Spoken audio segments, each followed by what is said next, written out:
కుటుంబం వెనుకుండాలి కాబట్టి ఆ సిద్ధాంతం మీద ఈరోజు వెనక కూర్చున్నాను నేను. ఇక్కడ ఇక్కడ వేదికలను అలంకరించిన కృష్ణమోహన్ అన్న గారు, ఆయన గత 30 ఏళ్ల నుండి ఆర్ కృష్ణ వెంట ఉద్యమం చేస్తుండు. నేను ప్రత్యక్ష సాక్షిని. నేను ఆ ఉద్యమానికి నేను ఒక జీప్ వేసుకొని పోయి మండు టెండర్ల మెమోరండంలు ఇచ్చుకుంటాం. మొత్తం ముఖ్యమంత్రులకు మెమోరండంలు, ఢిల్లీ యాత్రలు.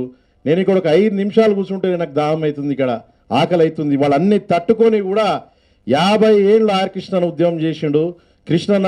కృష్ణమోహన్ అన్న ప్రత్యక్ష సాక్ష్యం దానికి. ఆయన కూడా షుగర్ పేషెంట్ అయిపోయింది. ఇక్కడ ఉద్యమాలు చేసి చేసి చేసి అంటే మీకు ఎందుకు చెప్తున్నానంటే ఇదంతా కూడా ఆర్ కృష్ణ నన్ను హాస్టల్ వేసిండు. ఒకరోజు నిలదీసి అడిగిన, అందరు ఎమ్మెల్యే కొడుకులు ఎంపీ కొడుకులు 100 కోట్లు సంపాదిస్తే నాకు ఏమి ఇచ్చినావు నాన్న అంటే, బేటా అందరినీ హాస్టల్ వేసినా నిన్ను కూడా హాస్టల్ వేసినా అని చెప్పిండు అనమాట ఆర్ కృష్ణ నన్ను.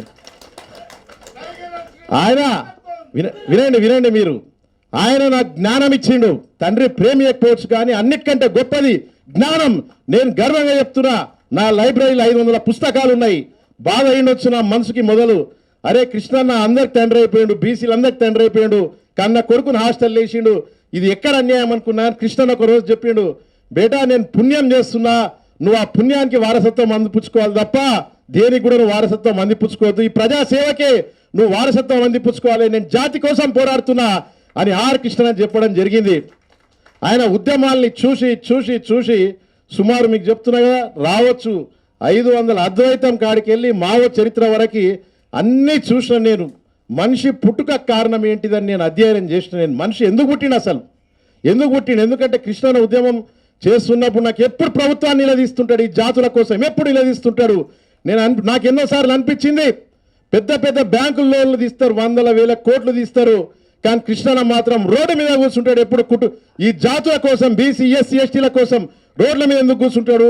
ఆయన కూడా ఎందుకు సుఖపడద్దు అనిపించింది. కానీ ఆ బాధ నుండి, ఆ ఆవేదన నుండి ఈ సుఖం లేని జీవితం ఏంటిదిరా నాయన, ఈ అన్వేషణ ఏంటిది, ఈ ప్రయాణం ఏంటిది, ఎక్కడికి తీసుకుపోతుంది కృష్ణన్న అని నేను ఆ జ్ఞానం కోసము ఒక యుద్ధం ఉత్తరాఖండ్ నుండి తమిళనాడు దాకా అన్ని తిరిగిన, మొత్తం అన్ని ప్రాంతాలు తిరిగిన. అక్కడ సబర్మతి ఆశ్రమం కూడా పోయిన, గాంధీజీని నిర్మించి ఉద్యమం చేసిన, సబర్మతి ఆవేదనలో తిరిగిన, మొత్తం ఎంబీబీఎస్ చేసిన, అన్వేషణ కోసం సివిల్ సర్వీస్ రాసి ఇంటర్వ్యూకి పోయినా. ఇక్కడ కూర్చున్న పెద్ద మనుషులంతా అనుభవం నాకు లేకపోవచ్చు కానీ ఆవేదన కృష్ణన్న ఉద్యమ ఆవేదన అయిన మనసులు ఏముందో తెలుసుకుందామని దేశం తిరిగినా, మొత్తం పుస్తకాలు జమ చేసినా. మీకు ఒకటే చెప్తా, ఉత్తరాఖండ్లో గొప్ప గొప్ప ఆశ్రమాలు ఉంటాయి. వాళ్ళు ఒకటే చెప్తారు, ముక్కు మూసుకొని హిమాలయాల్లో యోగా చేయకండి రా, తపస్సు చేయకండి, ప్రజాసేవ చేయండి, ప్రజల ఆకలి తీర్చండి అని చెప్తారు. నీమ్ కరోలి బాబా లాంటి పెద్ద పెద్ద బాబాలు ఒకటే చెప్తారు. కృష్ణన్నతో చర్చించిన నేను మొత్తం అన్వేషించి హిమాలయాలకు వచ్చినాక నేను కృష్ణన్నతో చెప్పి, నువ్వే గెలిచినావు, నీదే గొప్ప సిద్ధాంతం, ప్రజాసేవనే గొప్ప సిద్ధాంతం, ప్రజాసేవ ద్వారానే మోక్షం వస్తుంది అని కృష్ణన్నకు చెప్పిన. ప్రతి ఒక్కళ్ళు కూడా మోక్షం కోసమే, అంటే గౌతమ్ బుద్ధుడి నుండి ప్రతి ఒక్కళ్ళు కూడా పుట్టుక కారణం కోసం వెతికిండ్రు. ఆ కారణాన్ని కృష్ణన్న ఇంత 50 ఏళ్ల ఉద్యమంలో ఎన్నో ఆరోగ్య సమస్యలు తెచ్చుకుండు. 34 ఏళ్ళకి పైల్స్ ఫిస్టులా తెచ్చుకుండు, 38 ఏళ్ళకి షుగర్ పేషెంట్ అయ్యిండు, 40 ఏళ్ళకి బీపీ పేషెంట్ అయ్యిండు. ఆయన రోగాలు పెరుగుతూనే ఉన్నాయి తప్ప ఉద్యమం మాత్రం ఎక్కడ ఆపలేడు. ఆ మక్కువ అనే ధైర్యంతో కృష్ణన్న ఉద్యమం చేసుకుంటూనే పోతుండు. ఆర్ కృష్ణన్నకు ఒకటే చెప్తున్నాను, కృష్ణన్న నువ్వు నాకు లోన్లు ఇప్పించాల్సిన అవసరం లేదు, నువ్వు నాకేం చేయాల్సిన అవసరం లేదు, ఈ ఉద్యమాన్ని మాత్రమే కొనసాగించు. ఈ జాతుల్ని పేదరికం నుండి నిర్మూలించాలని నేను బలంగా కోరుకుంటున్నాను. ఈ రాజ్యాంగం చెప్పేది అదే, పేదరిక నిర్మూలన. మన రాజ్యాంగం ఉన్న ముందు మాట ప్రియాంబుల్ చెప్తుంది, జస్టిస్, లిబర్టీ, ఈక్వాలిటీ, ఫ్రెటర్నిటీ. ఈ 4 రాజ్యాంగ స్ఫూర్తి, basic structure of the constitution అంటారు అనమాట. రాజ్యాంగ స్ఫూర్తి. ఏ జడ్జిమెంట్ వచ్చినా కూడా ఈ 4ని అంటి పెట్టుకునే జడ్జిమెంట్ వస్తుంది. కాబట్టి కృష్ణన్న పోరాడే ఉద్యమమే దానికోసము. ఇంకో విషయం చెప్తా సోదరులారా, ఈ ఉద్యమాలపైన సీలింగ్లే ఉంటాయి. మొత్తం ఈ 50% సీలింగే కాదు, ఉద్యమం చేసేటోళ్ళపైన సీలింగ్లు ఉంటాయి. నిరంతర బాధ అనుభవిస్తుంటారు, కుటుంబం మొత్తం బాధ అనుభవిస్తుంటుంది. సీలింగ్ ఉద్యమాలు కాబట్టి 3 పదాలు వచ్చినాయి. ఒకటి సీలింగ్ అని తీసుకొచ్చిర్రు, ఇంకోటి క్రిమిలేయర్ అని తీసుకొచ్చిర్రు, ఇంకోటి రిగరస్ ఎంపరికల్ డేటా. ఏ కులాలకు ఉండదు, కేవలం బీసీలకు మాత్రమే ఈ 3 పదాలు వేసి నిర్బంధం చేస్తున్నారు ఈ కులాల్ని. ఇక్కడ నా దగ్గర ఉన్నాయి 40 కేసులు ఉన్నాయి. ఎవరికైనా నేను డేటా చూపిస్తే రావచ్చు.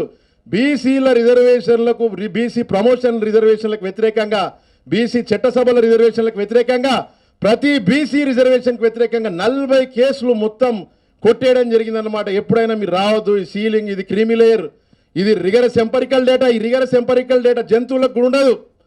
భారతదేశంలో జంతువులకు కూడా రక్షణ ఉంది. 10 ఏళ్ల క్రితం కృష్ణన్న స్పీచ్ ఇస్తుంటే విన్నాను నేను, అరే జంతువుల లెక్కలు ఉన్నాయి రా బాబు, మా కులాల లెక్కలు తీయండి, మా కులాల బాధలు వినండి అని.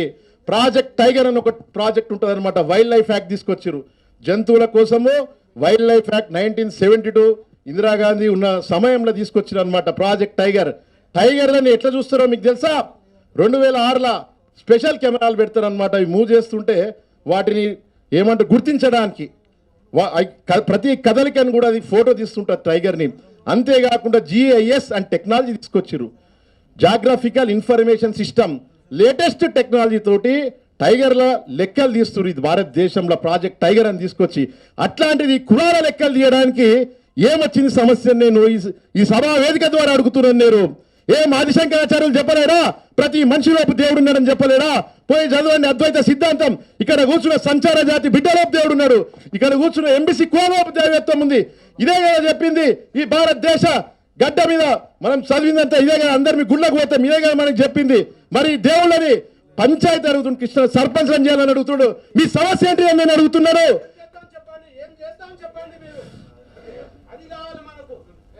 అదే నేను అడుగుతున్నాను.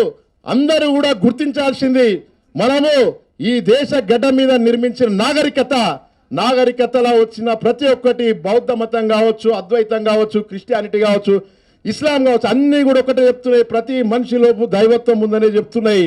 అది చూసినా, రాజ్యాంగం ప్రకారం చూసినా, ఈ ప్రియాంబుల్ ప్రకారం చూసినా కూడా మనం చూసిన జంతువులకు ఇచ్చే ప్రిఫరెన్స్ కావచ్చు, చెట్లను అడవులను కాపాడుతున్నారు, ఫారెస్ట్ యాక్ట్ అని తీసుకొచ్చారు, ఫారెస్ట్ కన్వర్జేషన్ యాక్ట్ అని తీసుకొచ్చారు, కన్జర్వేషన్ యాక్ట్ అని. ఈరోజు మనం ఏమడుగుతున్నామంటే ఈ జాతులకి గౌరవం ఇవ్వాలని మీ పెద్దన్న కృష్ణన్న గురుకులాలు పెట్టించిండు, ఫీజు రియంబర్స్మెంట్ కోసం పోరాడిండు.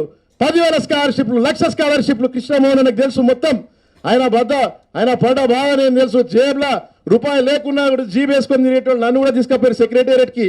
చిన్నప్పుడే చూసుకోండి, సినిమాకి తీసుకోవాలి కృష్ణన్న, కానీ నన్ను సెక్రటేరియట్ తీసుకుపోతుండే కృష్ణన్న మొత్తం అని. కృష్ణమోహన్ అని చూసిన ఎన్నోసార్లు అడిగినా ఏమన్నా ఈ జీబులో అడ్డు తిప్పుతారు మొత్తము, సినిమా థియేటర్ తీసుకోవాలి చిన్న పిల్లగాని. ఎప్పుడు ఇంటికి వచ్చినా కృష్ణన్ ఒకటే చెప్పాడు నాకు, అల్లూరి సీతారామరాజు సినిమా చూడాలనేటువంటి నాకు తప్ప ఇంకేది కూడా చెప్పలేడు. ఈ జాతుల కోసం ఎట్లా పోరాడిండు, అట్లా తయారు కావాలి బేటా నువ్వు అన్నాడు. ఇంకో విషయం చెప్తా మీకు, ఈ 50 ఏళ్లలో ఆర్ కృష్ణన్న భార్యతోటి కలిసి ఒక్క సినిమా చూడలేడు. ఆ తల్లి ముఖంపై మీరు చూడండి దయచేసి, కుటుంబం ఎంత త్యాగం చేసిందో. ఇప్పుడు కావాలంటే నేను కృష్ణని ఢిల్లీకి తీసుకుపోతా, రాజ్యసభ సభ్యుడైనప్పుడు అంత ఆనందపడ్డా నేను. అయిపోయిందిరా, మారిపోయిన జీవితం, ఏసీ రూమ్లో కూర్చోవచ్చు, పెద్ద చేసుకోవచ్చు అని 2 రోజుల కృష్ణ చెప్పిండు, బంద్ చేయి ఇవన్నీ, నువ్వు బంద్ చేయి, ఫస్ట్ దా రోడ్డు మీద కూర్చో, తెలుసుకో, బాధలు తెలుసుకో, ఎవరైనా బాధపడాల్సిందే, ఈ జాతిలో బాధ అర్థం చేసుకో. నువ్వు ఏసీ రూమ్లో కూర్చొని పెద్ద మాటలు కాదు, పెద్ద స్పీచ్లు ఇవ్వద్దు నువ్వు అని ఆర్ కృష్ణ చెప్పడం జరిగింది.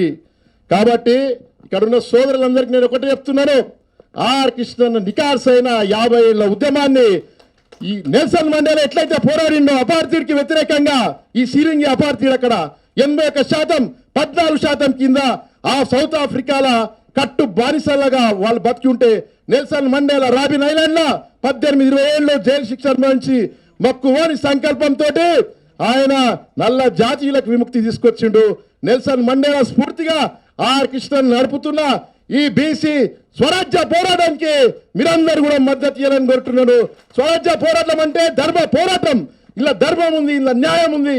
ఈ కులాలకి స్వరాజ్య పోరాటం అంటే ఇలా ధర్మం ఉంది, ఇలా న్యాయం ఉంది. కాబట్టి ఈ పోరాటానికి మీరందరూ మద్దతు ఇవ్వాలని. Thank you. సమయం విలువైంది కాబట్టి థ్యాంక్ యూ.